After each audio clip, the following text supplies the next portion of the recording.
welcome back to the Warbird Mistress. Today is Wednesday, the 1st of April, 1942, and this is A Walk Through the War.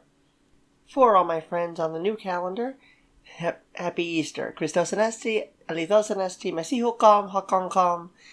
Christ is risen, He is truly risen. I hope you enjoy a wonderful feast with your family, and for everybody else, I hope you're enjoying a great weekend, no matter what it is you're celebrating.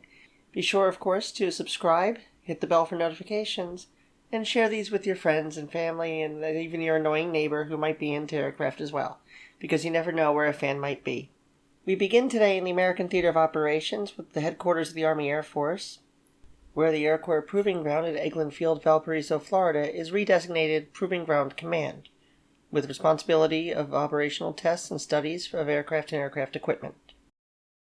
Meanwhile, in the 4th Air Force, the 46th Bombardment Group Light begins flying anti-sub patrols from Blythe Army Air Base, California, with the 51st, 53rd, and 87th Bombardment Squadrons Light, outfitted with A-20 Havocs. And that brings us to Thursday, the 2nd of April, 1942.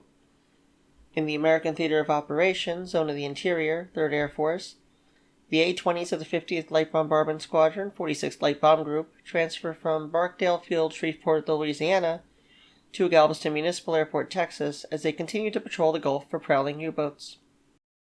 And going over the world to the CHINA-BURMA-INDIA Theater of Operations with the 10th Air Force, in the early evening hours, a strike mission of B-17s from Asanol against the Japanese-occupied forces at Rangoon is aborted when one B-17 crashes on takeoff and the other is forced to return to base after experiencing mechanical trouble on takeoff.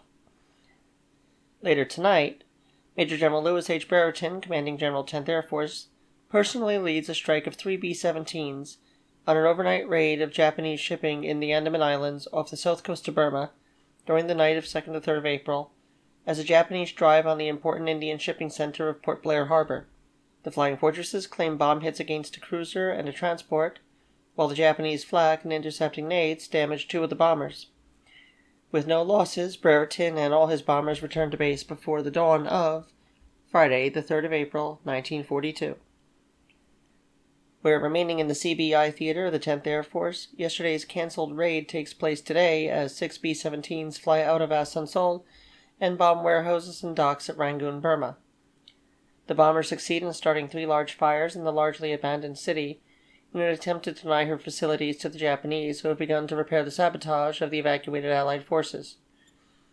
Of the 6 fortresses, 1 fails to return after being struck by Japanese anti-aircraft.